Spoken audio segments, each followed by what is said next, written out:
എല്ലാവർക്കും സുഖമാണെന്ന് വിശ്വസിക്കുന്നു. അതിനുവേണ്ടി പ്രാർത്ഥിക്കുന്നു. ഇന്ന് നമുക്ക് വെറൈറ്റി സാധനത്തോടുകൂടി അടിപൊളി ഒരു പുട്ടുണ്ടാക്കാം. ഈ പുട്ടിനൊരു പ്രത്യേകതയുണ്ട്. ഇതിന് കറി കൂട്ടാതെ നമുക്ക് ഈ പുട്ട് കഴിക്കാം. പഴവും ഒന്നും ഇതിൻ്റെ കൂടെ കൂട്ടേണ്ടതില്ല.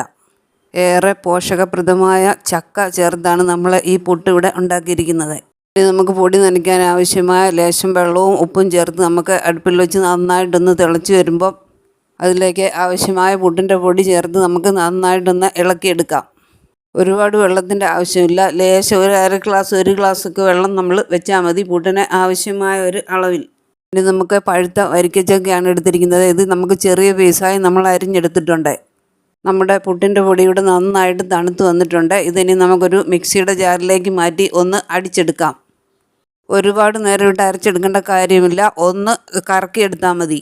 നമ്മളിവിടെ എടുത്തിട്ടുള്ളത് ചിരട്ടപ്പുട്ടാണ്. അതിനുവേണ്ടി നമ്മൾ തേങ്ങ ആദ്യം ഇട്ട് അതിലേക്ക് കുറച്ച് പൊടിയും ചേർത്ത് ചെറുതായി അരിഞ്ഞ ചക്കയും ചേർത്ത് വീണ്ടും പൊടി ചേർത്ത് നമുക്ക് നന്നായിട്ടൊന്ന് ആവിയിൽ വേവിച്ചെടുക്കാം.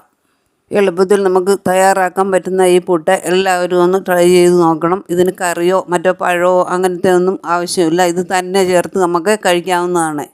ചക്കയുടെ പോഷകങ്ങളൊക്കെ എല്ലാവർക്കും അറിയാവുന്നതാണല്ലോ. അതുകൊണ്ട് ഇതൊന്ന് ട്രൈ ചെയ്ത് നോക്കണം. ചൂടുവെള്ളത്തിൽ നമ്മൾ പുട്ടിൻ്റെ പൊടി നനച്ചാൽ നല്ല സോഫ്റ്റായിട്ട് നമുക്ക് പുട്ടുണ്ടാക്കിയെടുക്കാം.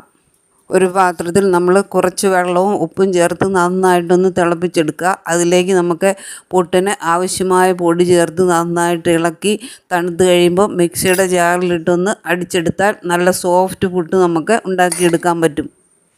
പച്ചവെള്ളത്തിൽ നമ്മൾ പുട്ടിൻ്റെ പൊടി നനച്ചാൽ അത്രയും മയം നമുക്ക് പുട്ടിന് കിട്ടത്തില്ല. ഗോതമ്പ് പൊടി കൊണ്ട് നമ്മൾ പുട്ടുണ്ടാക്കുമ്പോൾ ഗോതമ്പിൻ്റെ പൊടി നന്നായിട്ടൊന്ന് വറുത്തിട്ട് നമ്മൾ അത് പുട്ടിന് നനച്ച് പുട്ടുണ്ടാക്കിയാൽ നല്ല സോഫ്റ്റും നല്ല ടേസ്റ്റിയും ആയിരിക്കും. നമ്മുടെ അടിപൊളി ചക്കപ്പുട്ട് ഇവിടെ റെഡി ആയിട്ടുണ്ട്. ഇത് ഉണ്ടാക്കാത്തവരൊക്കെ ഉറപ്പായിട്ടും ഒന്ന് ഉണ്ടാക്കി നോക്കണം.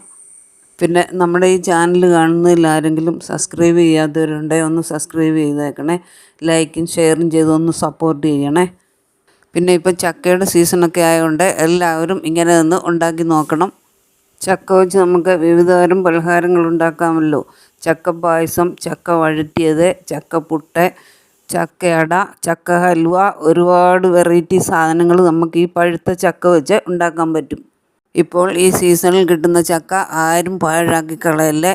നമുക്ക് വെറൈറ്റി സാധനങ്ങളൊക്കെ ഉണ്ടാക്കാം. ഈ ചക്ക വഴറ്റി വെച്ചാൽ കുറേ നാളുകൾ നമുക്ക് ഇത് ഉപയോഗിക്കാൻ പറ്റും.